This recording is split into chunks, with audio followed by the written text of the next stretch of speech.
Assalamualaikum warahmatullahi wabarakatuh. Perkenalkan, nama saya Ananda Rakansyah dengan NPM 202191112 dari kelas C.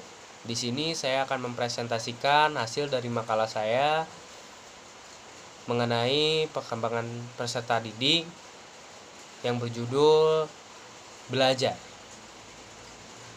Yaitu pengertian belajar adalah suatu proses atau upaya yang dilakukan setiap individu untuk mendapatkan perubahan atau tingkah laku baik dalam bentuk pengetahuan, keterampilan, sikap, dan nilai positif sebagai suatu pengalaman dari berbagai materi yang telah dipelajari. Nah, arti dari belajar itu sendiri adalah suatu proses perubahan kepribadian seseorang di mana perubahan tersebut dalam bentuk peningkatan kualitas perilaku seperti peningkatan pengetahuan, keterampilan, daya pikir, pemahaman, sikap, dan berbagai kemampuan lainnya. Dan adapun beberapa pengertian mengenai belajar menurut para ahli. Di sini saya akan memberitahukan 5 para ahli yang akan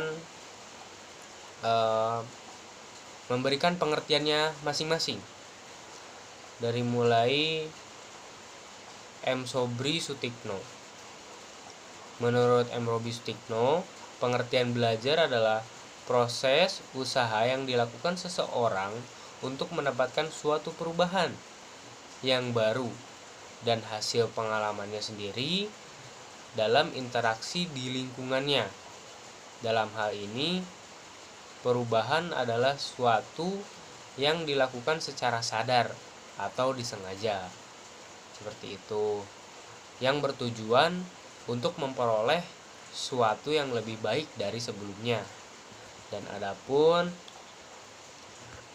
menurut Tursan Hakim, menurutnya belajar adalah suatu proses perubahan dalam kepribadian manusia yang ditunjukkan dalam bentuk peningkatan kualitas dan kuantitas seperti kecakapan, pengetahuan, sikap, kebiasaan, pemahaman, keterampilan, daya pikir, dan kemampuan lainnya. Adapun menurut Skinner, pengertian belajar adalah proses adaptasi atau penyesuaian tingkah laku secara progresif. Dan juga menurut C.T. Morgan, belajar adalah proses perubahan yang relatif dalam menetapkan tingkah laku sebagai akibat atau hasil dari pengalaman yang telah ia lalui. Seperti itu. Dan yang terakhir menurut Hilgard dan Bauer, mereka berdua mendefinisikan belajar yaitu dengan perubahan tingkah laku seseorang terhadap sebuah situasi tertentu yang disebabkan oleh pengalamannya yang berulang-ulang dan dalam situasi yang sama. Seperti itu. Lalu ada prinsip belajar.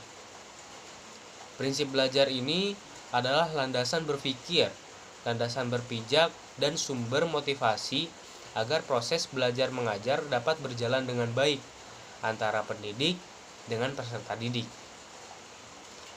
Nah, prinsip ini dijadikan sebagai dasar atau pondasi dalam upaya pembelajaran baik bagi siswa maupun bagi guru dalam upaya mencapai hasil yang diinginkan secara bersama. Prinsip-prinsip ini mempunyai 9, yaitu perhatian dan motivasi, keaktifan, serta keterlibatan langsung atau berpengalaman, pengulangan, tantangan, balikan dan penguatan, serta perbedaan individual. Mungkin saya salah menyebutkan tadi, seharusnya ada 7. Dan dalam belajar tentu seseorang mempunyai karakteristiknya masing-masing. Karakteristik dalam belajar pada umumnya bersifat menetap pada diri individunya masing-masing. Perubahan yang terjadi baik secara fisik maupun mental, perubahannya selalu ke arah yang positif atau lebih baik dan bersifat permanen, dan juga dapat dilakukan dengan adanya sebuah motivasi dari dalam dirinya. Nah, ini mencerminkan bahwa karakteristik tersebut itu belajar sendiri dan terjadi sebuah perubahan yang lebih baik dalam hasil kegiatan belajar.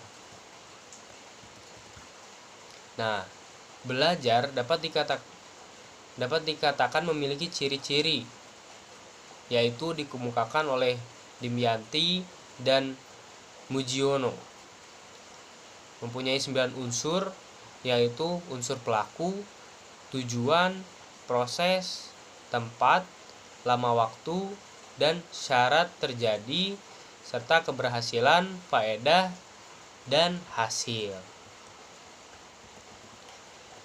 Dan kesimpulan bahwa pengertian belajar adalah suatu aktivitas atau pengalaman yang dapat memotivasi seseorang untuk menghasilkan perubahan dari segi pengetahuan, tingkah laku, serta pengalaman yang ia telah lewati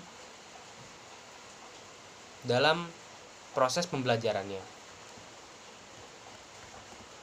Maka dari banyaknya pengertian dan ciri-ciri dari seorang peserta didik, kita bisa tahu bahwa belajar itu bukan hanya diajarkan oleh guru saja, melainkan kita sendiri pun harus sadar akan kemampuan kita, baik dari segi mengerjakan soal, ujian, ataupun membuat sesuatu hal yang belum pernah kita lakukan.